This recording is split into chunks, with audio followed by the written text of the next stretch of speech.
Welcome. If you want to make your Roblox experience even more immersive, enabling haptics on your mobile device is a great way to do it. Haptics add those tiny vibrations that make every jump, bump, and action in Roblox feel more real.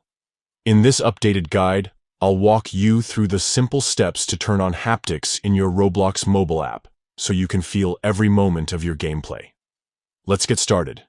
First, grab your mobile device and open up the Roblox app. Make sure you're logged into your account so you can access all the settings you need. Once you're in the app, look down at the bottom right corner of your screen. You'll see 3 dots. This is the More menu.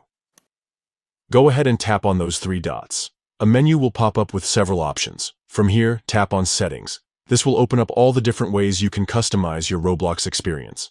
Next, look for the option that says Device Preferences. Tap on it to open up the device-specific settings. Now, scroll down a bit until you see the option labeled Haptics. This is the setting that controls those vibration feedbacks during your gameplay. To enable haptics, simply toggle the switch to the on position. You'll know it's on when the switch changes color or moves to the right, depending on your device. That's it. You've successfully enabled haptics in Roblox on your mobile device. Now, when you play your favorite games, you'll feel those subtle vibrations that make every action more exciting and interactive. If you ever want to turn haptics off, just follow these same steps and toggle the switch back to the off position. Thanks for watching. If you found this guide helpful, don't forget to like, subscribe, and hit the bell for more Roblox tips and tricks. Enjoy your enhanced Roblox experience, and I'll see you in the next video.